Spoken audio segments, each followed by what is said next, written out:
Good evening. I am Miriam Abdul-Kawi, and here's what's ahead for you on 7 News tonight. A shocking shooting on the outskirts of the city. As many as 50 shots fired at a vehicle, but one was killed. 7 News was on the scene, and 2 murders yesterday. In one of them, a father and businessman was killed in his home in front of his wife and children. Also, the Prime Minister calls out Guatemala for its SARS-2 aggression at the UN.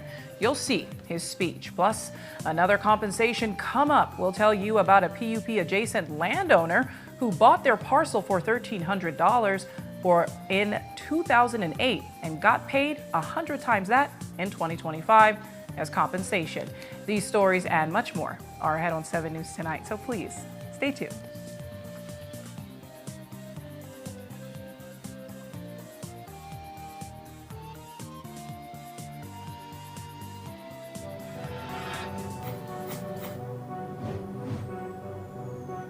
Belize, you're watching the Nation Station, Channel 7.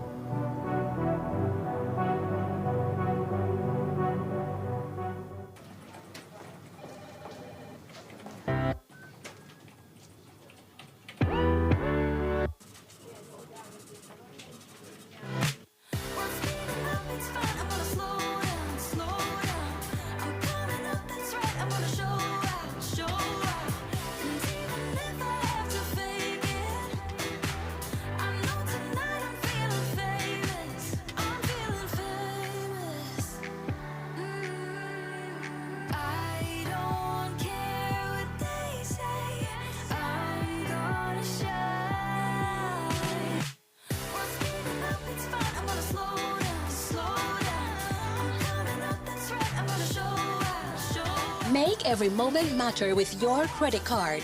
More transactions, more chances to win cash back. You can be one of 4 monthly winners. Get a chance to win cash back with every purchase of $100 or more. For more information, visit www.atlabank.com. Atlantic Bank, building the future together. Wake up to positivity and inspiration. It's a fresh and diverse twist on your mornings. Tune in to Sun Up on 7 every weekday morning at 6:30 a.m. right here on your Nation Station, Channel 7. It's the morning show you don't want to miss.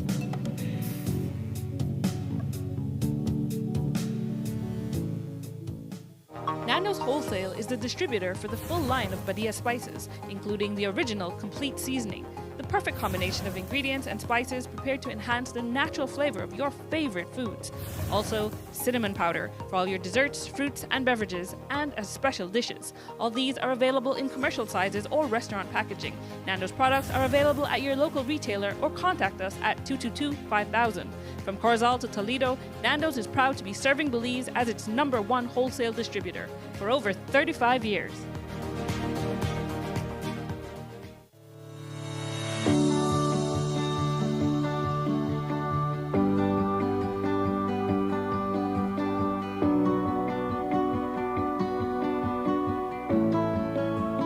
It is a pleasure really for me to join you here today in an important milestone in Belize's journey towards sustainable transportation, where we officially hand over these 3 intercity buses to the management contract awardee, the Westline Bus Company. This project is directly aligned with Belize's raised ambition under its updated nationally determined contribution to the UN and its low emission development strategy. And we are very happy to support these national commitments and ensuring that Belize can meet its targets for climate action and for sustainable development as a whole, while modernizing its transport sector.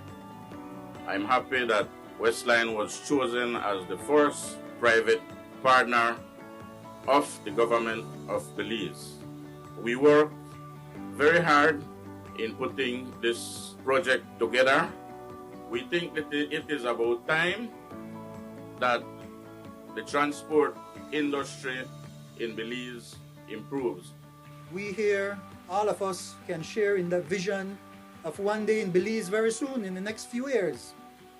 We do not have to be subjected to a mediocre, substandard bus service for our people. One of the messages we want to take from here today is that when we work together, when we're not afraid to imagine and see that if we work together, we can turn these things into reality.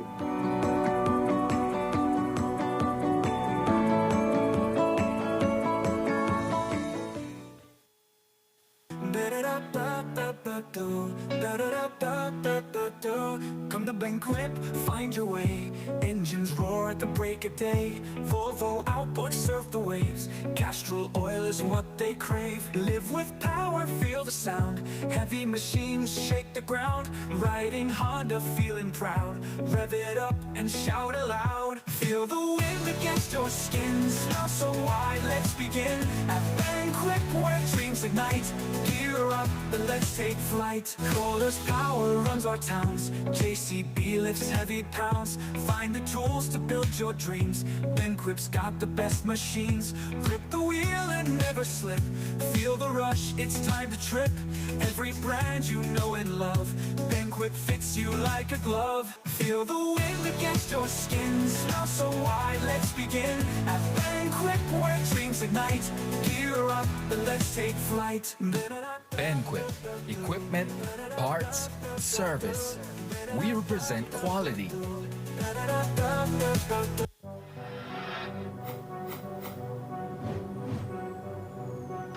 Please, you're watching the Nation Station, Channel 7.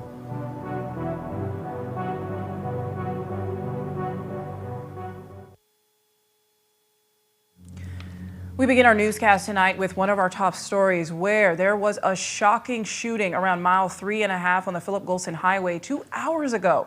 Dozens of shots were fired at a moving vehicle, but miraculously, there were no fatalities and no life-threatening injuries are reported at this time.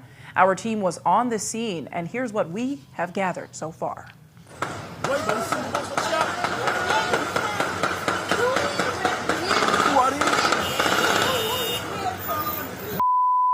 Oh my God, he got killed. As many as 50 gunshots from what experts say sounds like two weapons, one automatic, one semi-automatic, were fired at this Chevy Equinox at mile 3.5 on the Philip Golson Highway around 4 p.m. today. The Equinox came to a stop in front of Mejia's construction, but it probably first came under fire somewhere north of the Reimers roundabout at around mile 3. Eyewitnesses tell us the Equinox was northbound when another northbound mid-size SUV pulled up and two gunmen came out and sprayed it with gunfire. The passengers in the Equinox, including two off-duty BDF soldiers, dashed for cover in the Mejia's yard, while the shooters got back in the vehicle, stowed their guns, and raced away windows down towards the Hullover Bridge. Oncoming southbound traffic scrambled, slamming their vehicles into reverse as they saw the shocking shooting unfold right in front of them. Many expended shell casings could be seen on the highway as police processed the crime scene this evening, blocking up traffic for a few miles. Reports say that the target today may have been a gang leader.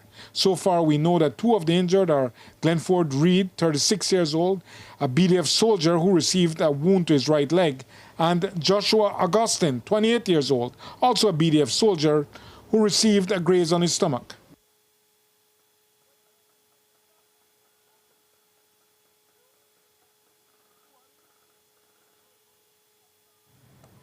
We just received an update in response to the recent reports regarding the involvement of Belize Defense Force personnel shooting incident on the Philip Golson Highway. The BDF wishes to clarify the following. Private Glenford Reed has been absent without leave for approximately 8 years prior to the incident. His status is currently under review in accordance with military protocols.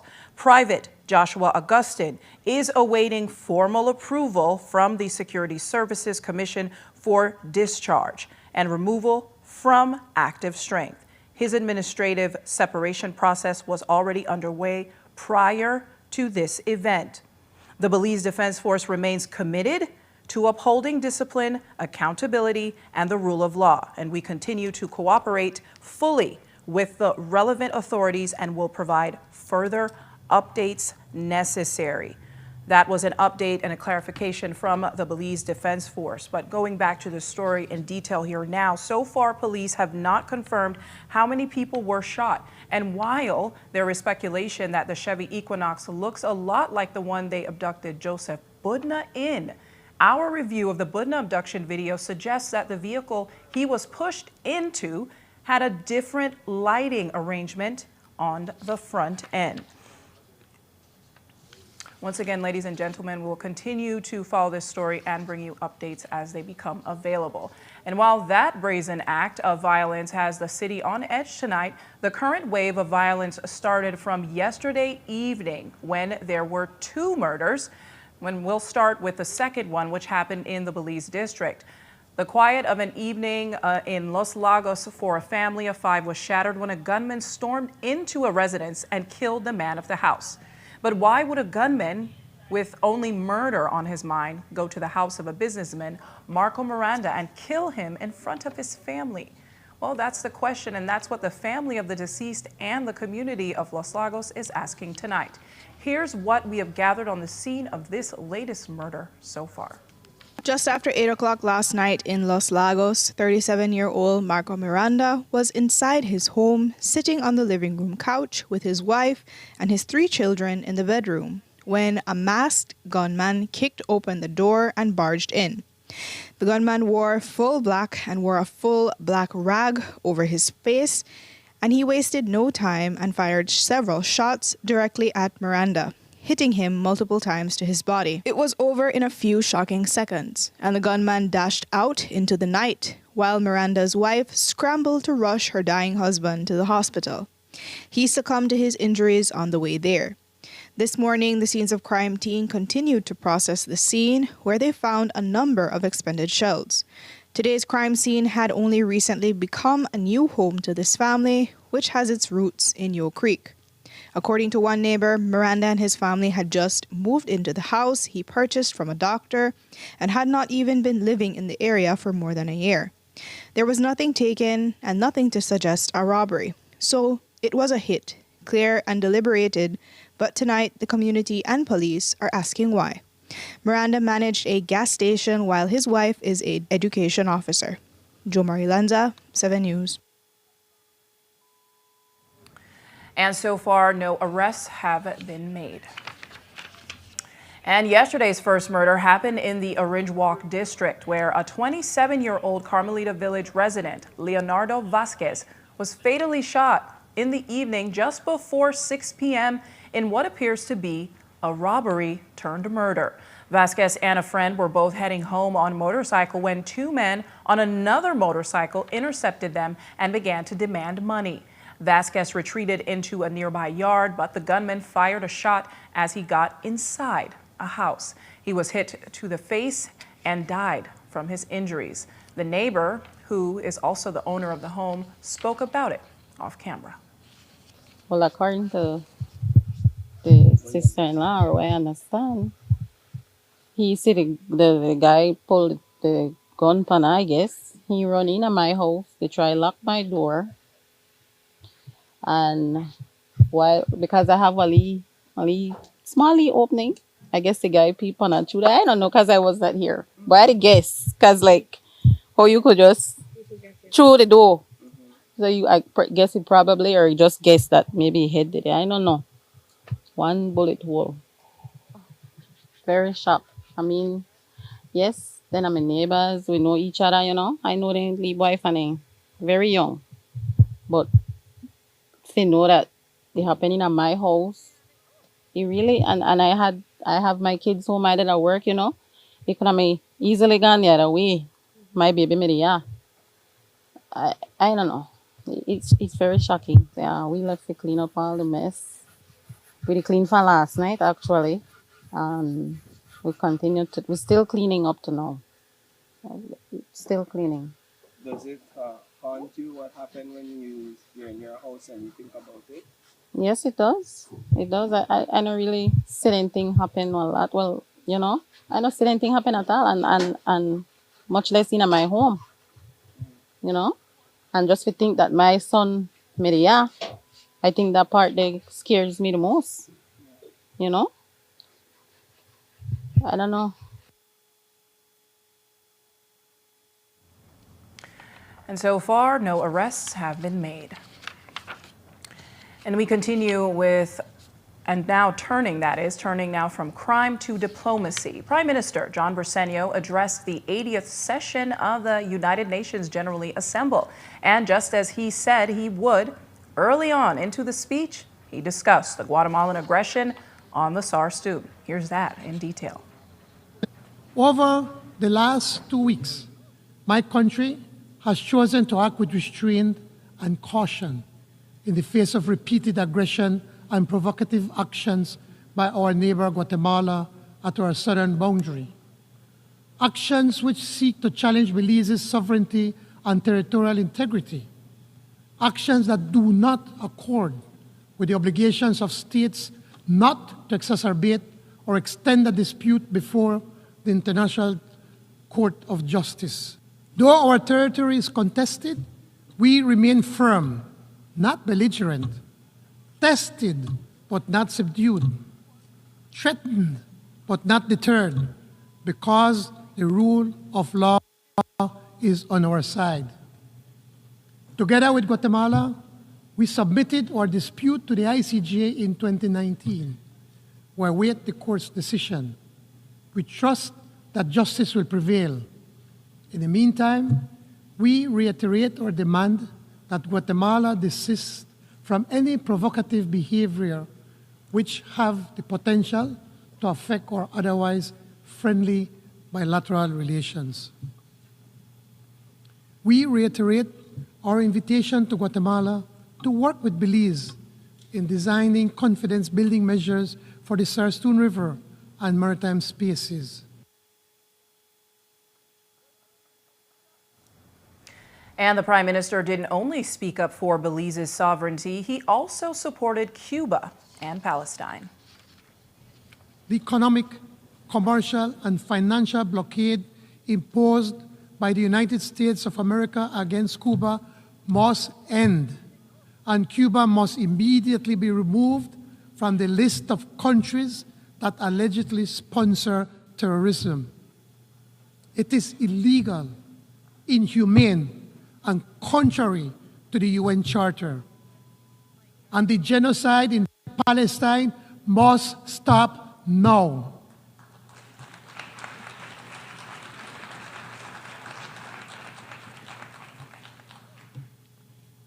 What hope can a child in Gaza have for tomorrow when their home is destroyed, their family murdered, their future erased? What hope can there be if their right to self-determination is extinguished? The UN once confronted apartheid in South Africa with declarations, sanctions, conventions, and suspension of the regime from this assembly. We must draw that lesson again. No regime that desecrates the Charter and destroys our people has a place in this hall. And that is why the rule of law must prevail. No man, no country stands above the law of nation.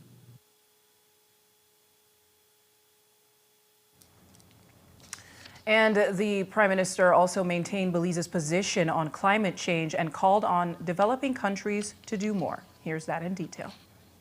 Belize is the 5th most vulnerable small island developing state to climate risk, ranked 2nd in the world for impacts from extreme weather. Rising seas are already displacing some coastal communities. Extreme heat strains our energy systems, and unpredictable rainfall threatens our farmers. Fishers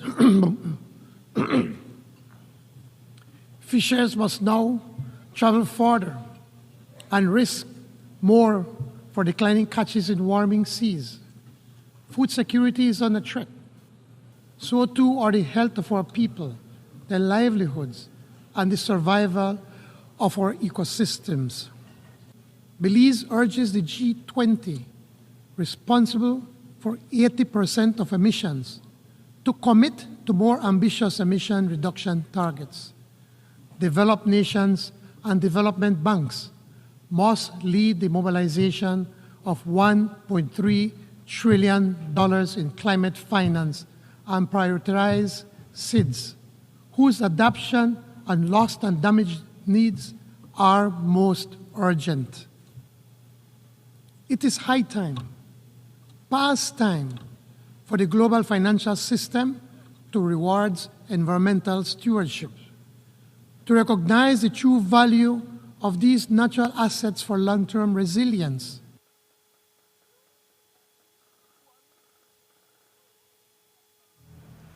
You can see the Prime Minister's speech in its entirety after the newscast. And we take a break now, but when we come back, another compensation come up. We'll tell you how a PUP-adjacent landowner who bought their parcel for $1,300 in 2008 got paid 100 times that in 2025 as compensation. And the Baron Bliss Lighthouse is leaning. What can be done about it? And can it fall into the sea? We'll have answers. Stay tuned.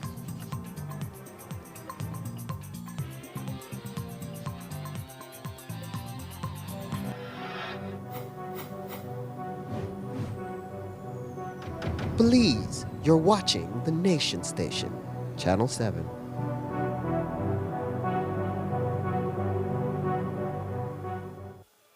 Look here, your kitchen light there and you been in the kitchen. But I'm going back in there right now. And the coffee maker? Just to try keep me the coffee warm for later. Where do you know? I'll try to think more to eat. You know the more you open or close the fridge, it takes longer for the food cool. Uh-huh. For a hot day like today, it burns more energy. You charge your phone right now? No. Plug it out then. You really only wash 2 Lee socks and 1 Lee shirt? You don't know what small load burn the same amount of electricity as large load? But this is my favorite shirt. You have to be more energy efficient. Use large loads. This AC, they blow hard.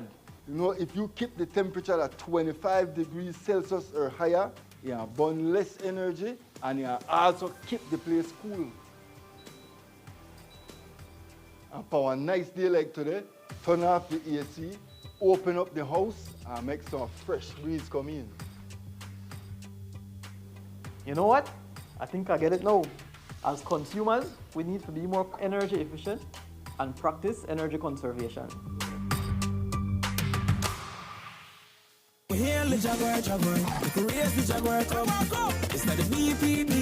For the last 5 months, 7 teams were traversing the Belize Premier Basketball League jungle. 5 teams were eaten alive by pressure to survive. And now there's only 2 teams that remain to fight for who will be crowned the Benny's Jaguar Cup champion in the BPBL. Yo, watch out. BPBL, right now are the hottest league in a Belize. This is it, the granddaddy of them all, the big dance for the right to be called the 2025 BPBL Benny's Jaguar Cup champion. The Belize Civic Center will be the rendezvous on Friday and Saturday, September 26 and 27 for Game 1 and 2 in the best of 3 series. Tip-off time, 9 p.m. Which team will navigate through the BPBL jungle and be crowned? Welcome to the jungle.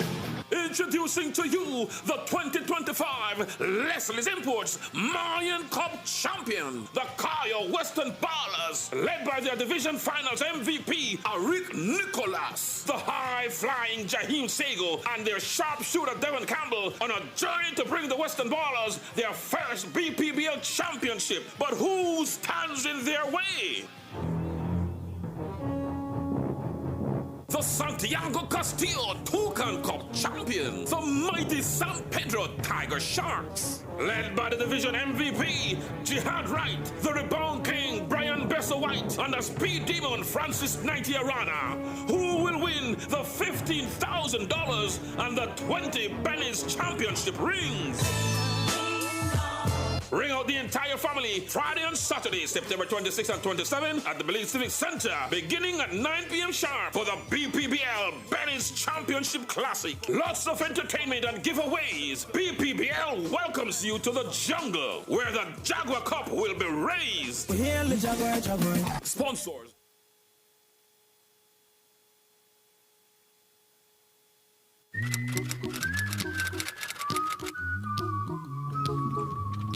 No Wi-Fi.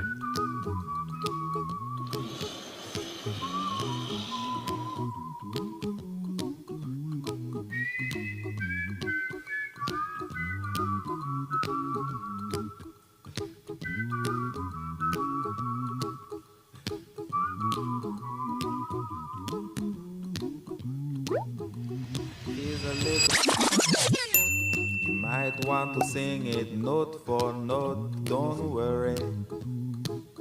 Yo, bro, need your help. Happy. Excuse me, class. In every life we Bro, I have have smart some pepper, it's not trouble. But when you worry, you make it double, don't worry. Be happy. Wherever the coastal road takes you, don't worry, be happy. Smart has you covered. Smart, bringing people together. The roads of Belize connect us all. Riders, drivers, families, friends. Every day begins with a little routine and the confidence that life's journeys are protected. From school drop-off through the daily grind and everything in between, each with different roads ahead, yet one common goal: to arrive safely. Atlantic Insurance stands with Belize's riders and motorists with affordable protection, support, and peace of mind for the journey ahead. For the roads we share and the lives we protect, Atlantic Insurance is by your side, ensuring you from life's unexpected. Atlantic Insurance, ensuring you from life's unexpected.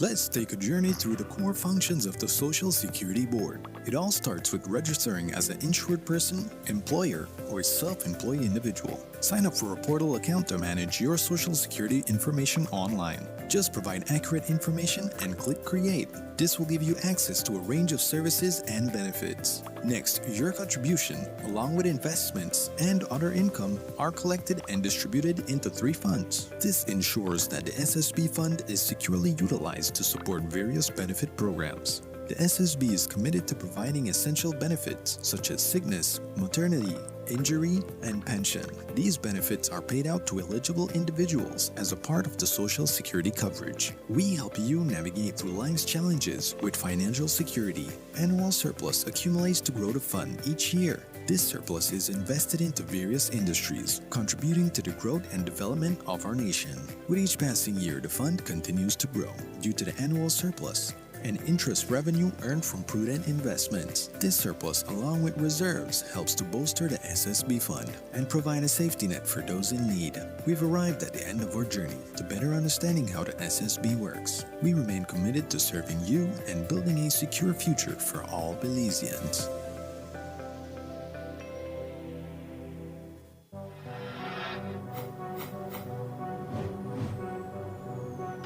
Belize, you're watching the Nation Station, Channel 7.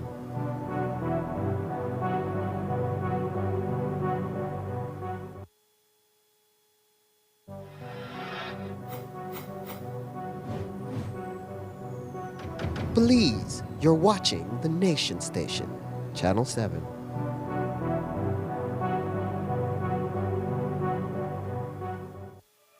Look here, your kitchen light there and you never in the kitchen. But I'm going back in there right now. And the coffee maker? Just to try keep me the coffee warm for later. Where do you know? I'll try to think about what to eat.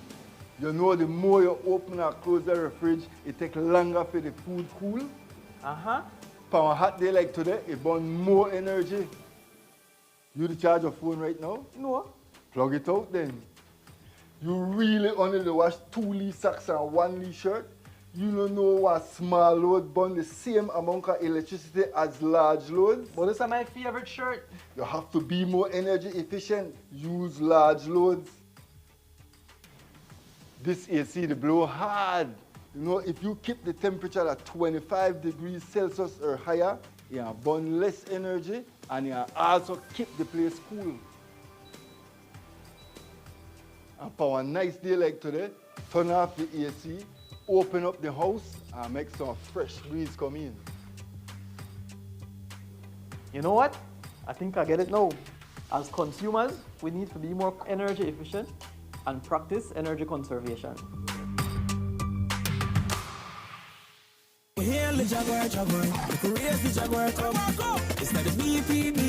For the last 5 months, 7 teams were traversing the Belize Premier Basketball League jungle. 5 teams were eaten alive by pressure to survive. And now there's only 2 teams that remain to fight for who will be crowned the Benny's Jaguar Cup champion in the BPBL. Yo, watch out. BPBL, right now are the hottest league in a Belize. This is it, the granddaddy of them all, the big dance for the right to be called the 2025 BPBL Benny's Jaguar Cup champion. The Belize Civic Center will be the rendezvous on Friday and Saturday, September 26 and 27 for game 1 and 2 in the best of 3 series. Tip-off time 9 p.m. Which team will navigate through the BPBL jungle and be crowned? Welcome to the jungle.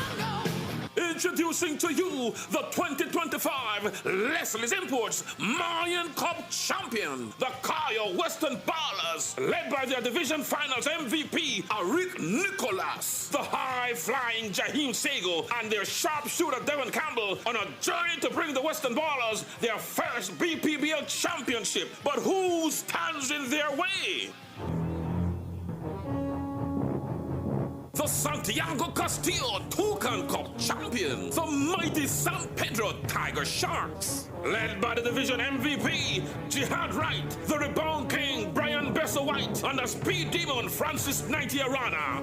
Who will win the $15,000 and the 20 Benny's championship rings? Ring out the entire family Friday and Saturday, September 26 and 27 at the Belize Civic Center, beginning at 9 p.m. sharp for the BPBL Benny's Championship Classic. Lots of entertainment and giveaways. BPBL welcomes you to the jungle, where the Jaguar Cup will be raised. Sponsors.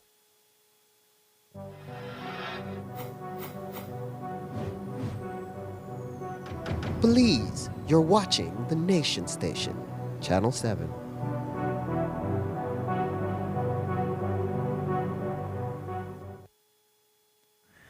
We continue our newscast with another story of a fatal accident. A mother of 4, Celia Carballo, was knocked down and killed in May of this year in Ladyville while riding on the back of her common law's motorcycle. The couple was on their way home when 28-year-old Hector Soler, who was on another motorcycle, ran into them on the Philip Golston Highway. All 3 persons were injured, but Carballo did not survive the accident. Well, today, Soler, who drove a Ducati superbike, appeared in court unrepresented for his arraignment before Magistrate Manon Dennison. He was read 3 traffic offenses of manslaughter by negligence, causing death by careless conduct, and drove motor vehicle without due care and attention. Due to the nature of the charges, no plea was taken from him, and he returns to court on November 21st and received bail of $7,000. And now turning our attention to that Byron Bliss story, the Byron Bliss Lighthouse. It is one of Belize's city's oldest and truest landmarks and has stood for decades, but could it be falling into the sea? Well, according to the engineers at MIDH, it's starting to tip in that direction and urgent repairs are needed to restore it. The MIDH was asked to make an assessment of its current state, and here's the report from the chief engineer. Based on our assessment, we have observed that the lighthouse is basically not vertical anymore. It's off plumb. And it's leaning, from what we calculated, about 4% off, leaning towards the east. From what we observed and also our inspection showed that the lighthouse itself has two cracks in the foundation itself. The foundation is basically about 5 meters by 4.8 meters wide by about 0.8 meter in depth. So it's basically like a pad footing. It's not on piles or anything like that to support the entire structure. From our knowledge, the structure was built in 1952, I understand. And so it's almost 75 years old. It's about 73 years old. Based on our analysis and our assessment of the structure, what is critical to inform you of is that the retaining walls that are on the southeast and also on the southwest section of the lighthouse, those are what has deteriorated significantly. The southwest section, which is the section nearer to the Hallover Creek, is basically a retaining wall structure with a capping beam. It has some piles in there, but that has basically deteriorated over the years. It originally had some breakwater rocks protection in front of it. Those have gone.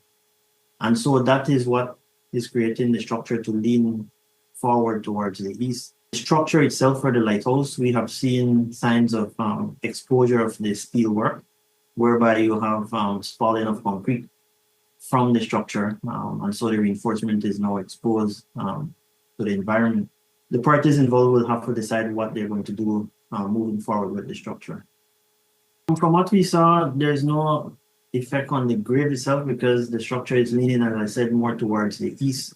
So if it may collapse, then it would more likely collapse into the sea. Our recommendation, based on the assessment done by our engineers, our recommendation is for it to be reconstructed. More than likely, it would have to be reconstructed directly in front of where it is currently located. It would be difficult for us to build it in the original location because of the grave and the close proximity to the grave itself because of limitation of space. In addition to that, it would be easier for you to just pile directly in front and create a pile foundation and then build from there, because definitely you will need to reconstruct both retaining wall and the rock protection as well.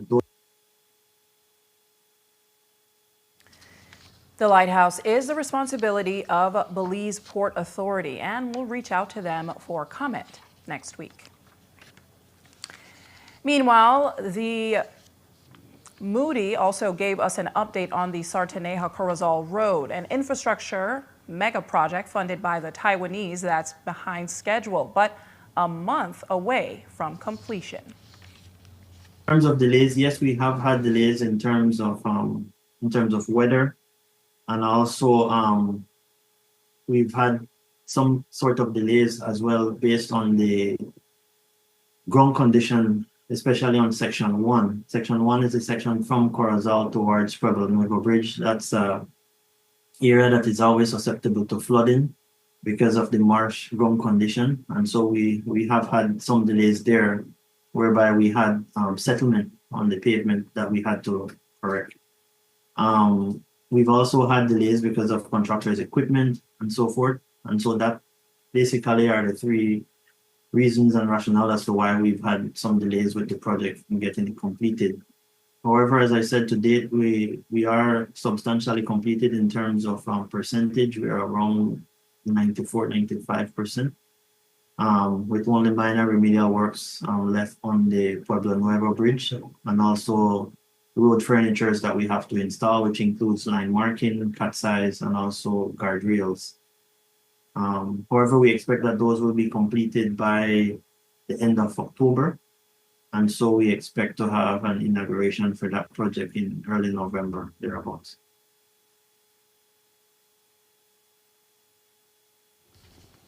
And later on in the newscast, we'll have an update on the National Assembly renovation. Meanwhile, in other news, the history of land compensation in Belize is spotty at best, with politically connected persons often seeming to get to the front of the line for 6- and 7-figure compensation returns on 4- and 5-figure purchase prices. And so it is for Lisa Chavarria, a resident of Orange Walk whose husband, Mark Chavarria, is close to the Prime Minister's Orange Walk Central Committee. In January of 2008, which was the last days of the Musa administration, Chavarria received a parcel of land in the Finca Solana area of Corozal for $1,300. And then later in 2008, under the UDP, an adjacent parcel was acquired for the Finca Solana Mangrove Park. And then in 2011, also under the UDP, the then Commissioner of Lands concluded that they also needed Chavarria's parcel for the park. They decided to acquire it, but negotiations started but were not concluded.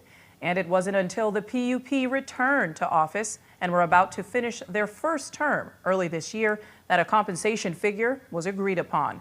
Chavarria's valuer put the value at $145,000, and Government's One put it at $100,000, and they agreed on $125,000 as compensation, which is about 100 times the original purchase price. Well, today we asked the area rep about it, and she didn't know. Here's more. Are you aware of that? No, you just told me about that, but I know Mangrove Park. What was said is that so it's going to be kept as a park. Not that it's been given to someone, it's that they had land in private and the government acquired that land and a relative has been paid compensation for it. So it's not that anyone is ending up with it. No, I had no idea. So I can't comment to that because that is news to me.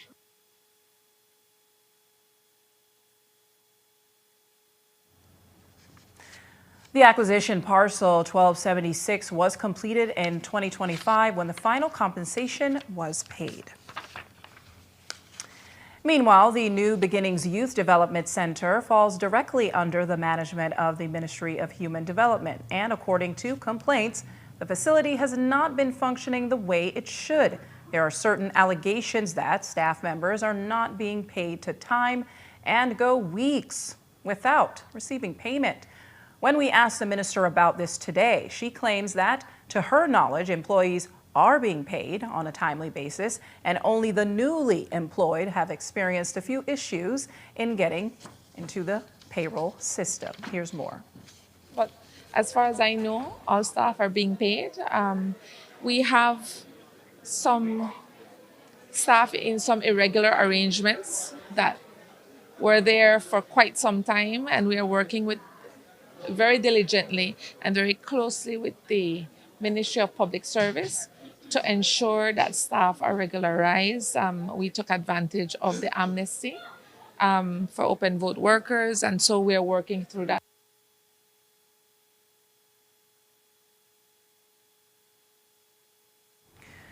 But aside from salaries, there is also reported to be a high turnover rate at the center. We also asked the minister about this, and she says it stems from transportation issues and the need for staff to work on shifts. I think the institution does face some turnover, but I think transportation, it's kind of in the middle. It's not in Hattieville, it's not in Belmopan, it's kind of in the middle. So transportation and the facility has to be manned 24 hours and they're on shift. So sometimes there is a problem with people getting to work, particularly on holidays. You know, sometimes the buses don't run very regularly when it's on the weekend or a public and bank holiday. And so we have that problem. We have begun to try to advocate for more resources, particularly for vehicles, so that maybe we would be able to ensure that our staff would be able to get to work on time and get to work at all, because it's quite difficult. New Beginnings being geographically where it is poses some problems. Sources also tell us that employees that have been working at the center for years have had a harder time getting promotions because they get crowded out by political appointees, who are new hires getting posts that they allegedly do not qualify for. When we ask Garcia about this, she claims that new hires and appointments have to be approved and recommended by public service and not her. I am being fairly new to the ministry and the public service system. I leave those matters in their hands. And if they say, well, the next person in line is the next person in line, then that's where it goes. But you know, we did have a lot of openings, and we're trying to ensure that we pull people up from within our ranks because we need people that have the institutional knowledge, that have the experience, and so we're comfortable and in saying that we would be able to do that. And the only thing Minister Garcia seems to agree with is that the working conditions at the center could use some improvement and the facility is in need of work. She says that it's something she has already discussed with her CEO and CFO. Here's more. We are doing some work in all of our facilities, not only on those facilities like New Beginnings for childcare, but across all the facilities, because I do want to agree with you that some of them are better kept than others. Some of the facilities are, I think, a bit older. Just yesterday, we have completed entire revamping of the electrical system in electrical wiring of New Beginnings. And there are orders being filled for furniture, for instance, and so to ensure that there is that level of comfort. If I have advocated enough, and we have, there's going to be some air conditioning because the weather has gotten increasingly hot. And so now that I've said it on television and I'm on record and you have recorded me, my CEO and my FO will have no other choice but to ensure that we have some air conditioning. So I want to thank you very much for allowing me this space to ensure that we go on record. And so that thanks to you as well and all our media friends that know, you know, in at least in the common areas, in the common spaces. And as well, these are things that have to do with budget. I wish I could tell you, well, we're going to fix it all at once. But these are things that are ongoing.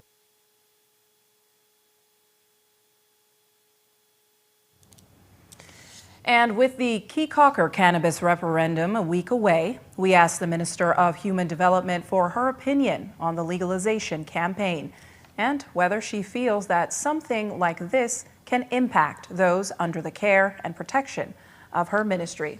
Here's how she responded. My own feelings, there is some use medicinally for cannabis. I would like to see those explored.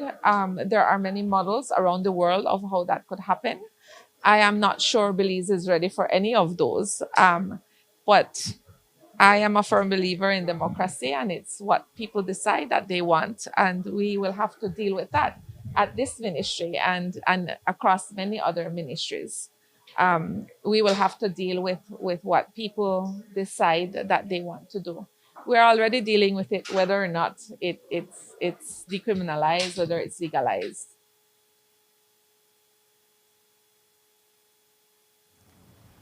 And we take a break now, but when we come back, we'll take you to the UNICEF Youth Awards. Plus, we'll have that update on the National Assembly renovation that has gone way over budget. Stay tuned.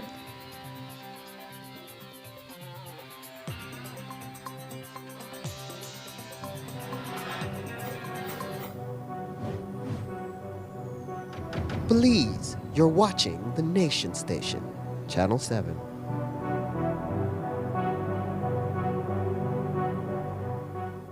Welcome to the V Department Store. We are conveniently located on Coney Drive in Belize City.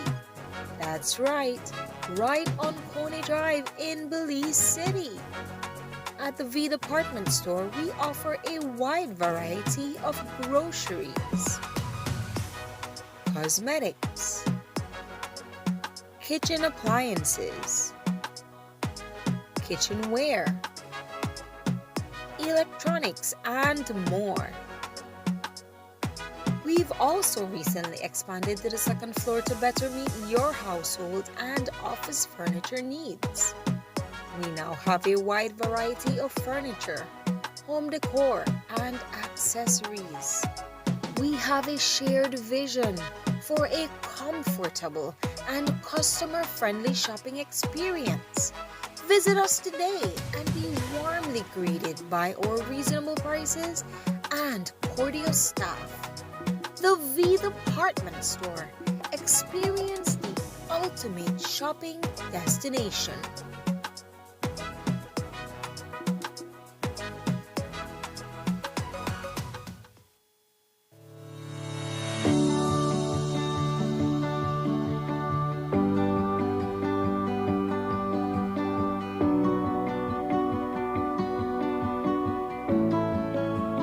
It is a pleasure really for me to join you here today in an important milestone in Belize's journey towards sustainable transportation, where we officially hand over these 3 intercity buses to the management contractor will be the Westline Bus Company.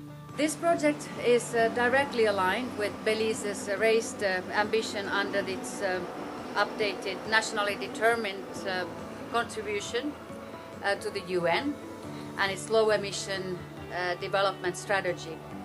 And we are very happy to support these national commitments and ensuring that Belize can meet its targets for climate action and for sustainable development as a whole, while modernizing its transport sector. I'm happy that Westline was chosen as the first private partner of the government of Belize. We worked very hard in putting this project together. We think that it is about time that the transport industry in Belize improves. We here, all of us, can share in the vision of one day in Belize very soon, in the next few years. We do not have to be subjected to a mediocre, substandard bus service for our people.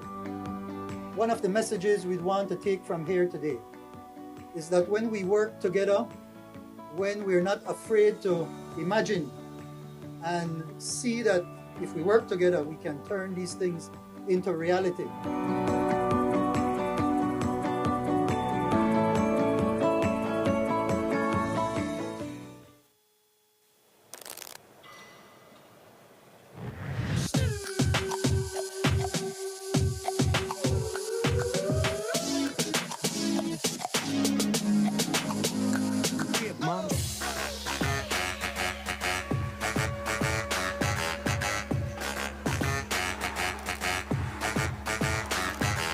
Drop it like it's hot.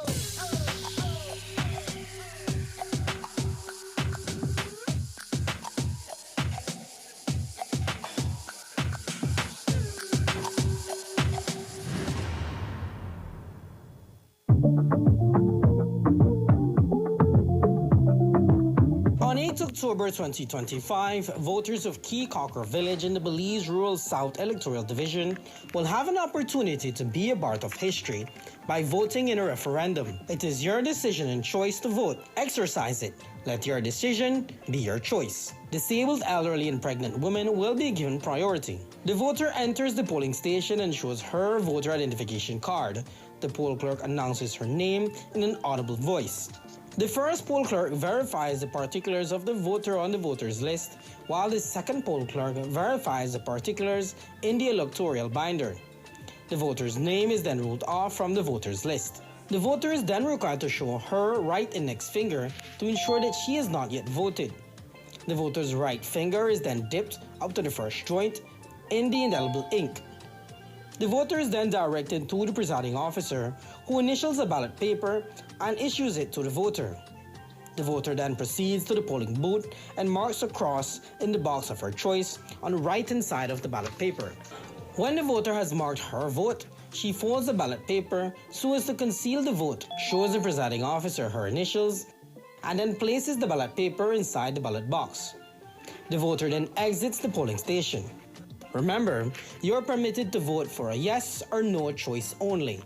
Electors are encouraged to take along their voter identification card to their polling station to facilitate the process. Your ballot paper will be considered void and not counted if it does not have the presiding officer's initial, the voter has voted for more than one choice, the ballot paper is not marked for any choice, the ballot paper contains any writing or marking that can identify the voter, and the ballot paper is unmarked or void for uncertainty.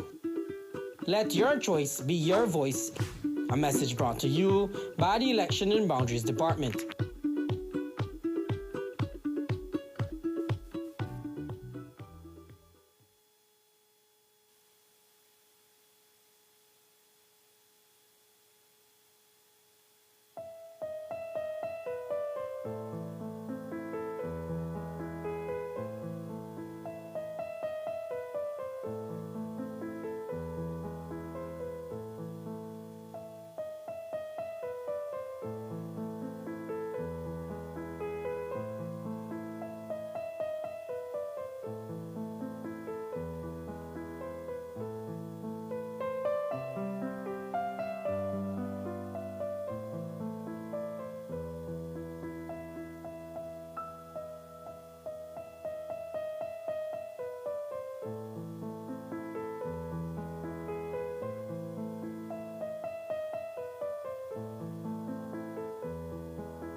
Please, you're watching the Nation Station, Channel 7.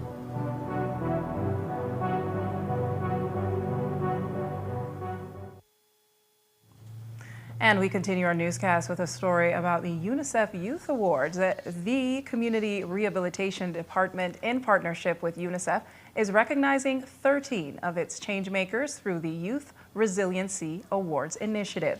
The program aims to acknowledge resilience, personal transformation, and growth in youth who have overcome hurdles, including conflict with the law. The theme of the event, Grounded in Challenges, Growing in Greatness. And here's how it went. The Youth Resiliency Award honors young persons who have faced and overcome adversity and challenges. The initiative comes out of the Community Rehabilitation Department and UNICEF. The director for the department spoke more about the importance of giving these youths a moment to shine and be appreciated. Our recipients are persons that have engaged with the community rehabilitation over time. They have demonstrated the willingness, the want of support, and just the opportunity to make a second chance. The Resiliency Award came because it's not a population that people often recognize. And these are persons who have made tremendous strides. They have faced a lot of adversities and they have been able to demonstrate to us that there is a next chance. There can be a next chance.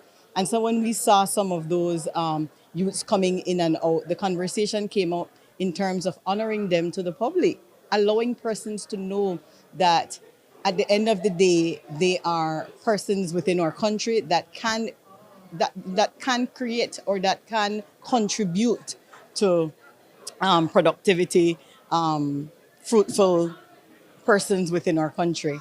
And so we thought that just having them tell their story in terms of what they have been through, what they have experienced, and the success of going through that at the end of the day, what that looks like. We have a lot of our stakeholders that we have partnered with that provided services from various ways in terms of allowing us to place persons for employment, in providing financial support, in providing human resources for us. And that definitely is one that we appreciate because the department cannot do it alone. We definitely need the community. We definitely need our business persons to participate and help us in making a difference to our young people. It requires consistency, grit, and drive from these awardees to not only make a change in their lives, but also maintain it. Here's what they had to say after they received their awards. I got a leadership award, and I'm actually surprised. Didn't expect it. It was good participating, and I learned a lot on how to behave and how to have more respect and stuff. To be a leader in my community, I have been working, chopping yards, helping others around, doing community service due to what my traffic offense that I was caught with. And yeah, so that's how I got this wonderful award, and I'm very thankful for it. I received the Rising Stars Award. I'm very grateful for this opportunity. I currently play for the Belize national team. Overcoming some personal challenges, going through the community I'm from, faced a couple challenges and I overcame it. Leading towards the program, the community program. They helped me a lot, letting me develop to the young man I am today. Minister of Human Development Thea Ramirez Garcia says that she applauds the recipients for setting the example and striving to not only create a change, but also encourage others to take the same path. The initiative comes out of the Community Rehabilitation Department.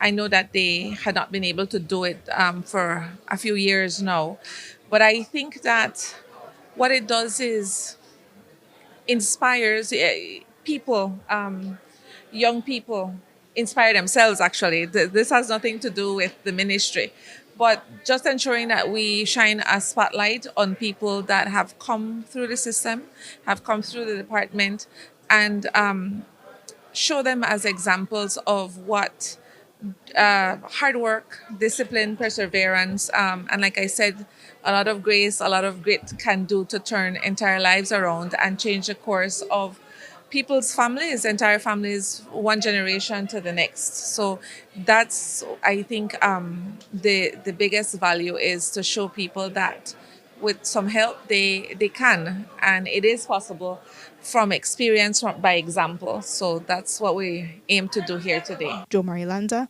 7 News. Meanwhile, last month, the National Commission for Families and Children began holding consultations to consolidate the bill in which the Family Courts Act, the Families and Children's Act, and the Married Persons Act will fall. The bill has not been revised since 1990 when it was first signed, but today the Minister of Human Development gave us an update on their progress. Yes, we are compiling the reports. The reports are being compiled just now. I want to report that we did a countrywide and more extensive and exhaustive consultation, and that would have been done with the Commission for Families and Children. They took the lead on that. I'm very proud of the work that they have done. They went from north to south, east to west. They consulted with not only stakeholders in the child care sector, but also because it had that piece of legislation has a lot to do with elder care. They consulted also with HelpAge, for instance, and a lot of the other organizations that partner with us in the care of our elderly, and also with people that partner with us in the care for people that are differently abled, because it has a lot, the legislation has a lot to do with them as well. So we're waiting on that to be compiled, And then we would have to go back and consult with the AG's office to see what were the recommendations, what we could adopt, what could be put in there. And then we would have to go back to the committee, the House committee on that.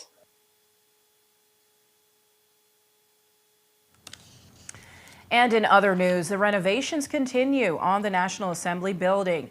It's in the final phase of finishing and should be unveiled soon. But the $2.7 million project, which started in mid-October of 2024, should have been completed this month. But it's not ready yet, and the budget has almost doubled as the engineers struggle with a 55-year-old brutalist-style building. Chief Engineer Moody gave the media an update. Yes, the tentative deadline was for us to finish those works in September. At this point in time, we're approximately 94% completed in terms of the works. However, it is the finishing details that is delaying us a little bit, because we have to ensure that those are done properly, because we really would not want any criticism when the building is in use. So we're trying to ensure that all the details that are needed for us to make the building functional, that those are taken into consideration seriously, and that those are implemented as best as we can. So we have substantially completed the structure. Most of the exterior works are completed. The ground floor where the clerk's offices are, those are completed. We're doing the second coat painting on the ground floor as we speak.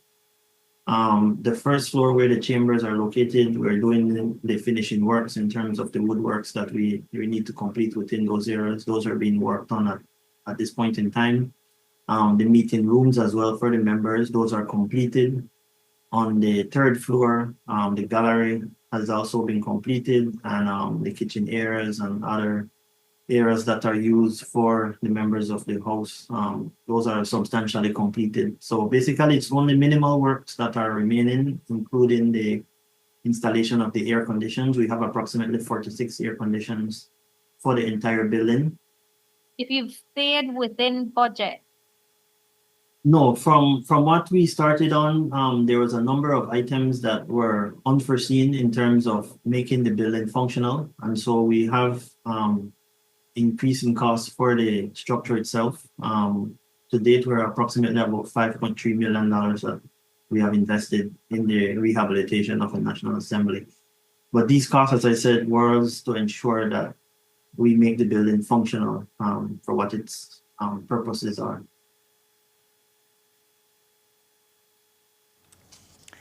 And we'll let you know when it's nearing completion. And finally tonight, 27 public officers who have completed 35 years of service were yesterday inducted into the Walk of Recognition in Belmopan, honoring them for their long and loyal service. Here are the highlights and speeches from the minister and awardees recognized at the event. This year's awardees represent a wide cross-section of ministries and departments, from education and health to finance, immigration, law enforcement, natural resources, and beyond. Collectively, you bring with you over 3 decades each, 35 years of service to the people and government of Belize. That is an extraordinary milestone, one that speaks to loyalty, resilience, and a deep commitment to duty. I recognize with pride the 2 public officers who work with us at the Ministry of Public Service. Mr. Marcelino Choco. Is Mr. Choco here? I don't see him. He's there. And Mrs. Karen Whitaker Jones, also with us this afternoon. Mr. Choco was the first person to welcome me as a newly elected fresh minister on my first day in Belmopan. 5 years later, his guidance and steadfast support have been invaluable. Thank you, Marcelino, and congratulations. First, I want to say that it is a privilege to have reached such a milestone, because not everyone do get to reach the amount of years, especially what we are seeing these days, sometimes life are cut short. So for that, I thank God. I also want to thank my family for the support through the years, because in everything that we do, as somebody had already mentioned, that, with all the support with the families, that's the only way we can achieve, we can be successful. Also to those that I met along the way in public service that made me grow, I also say thank you. Entering public service is more than accepting a job. It is answering a call to serve the people of our nation. To our new hires, you are stepping into a role that carries both responsibility and opportunity. You may face challenges, but remember that every task, no matter how small, contributes to the larger goal of building a stronger Belize. Bring your energy, fresh ideas, and commitment to excellence. You are the next generation of leadership.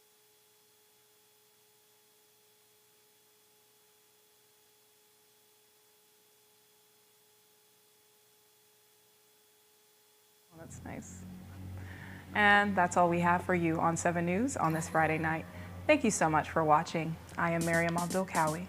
You can find a full transcript of the news at 7newsbelize.com and see the streaming video on our Facebook page. Have a good night and a great weekend, and join Indira Craig back here on Monday night. Have a good night, folks.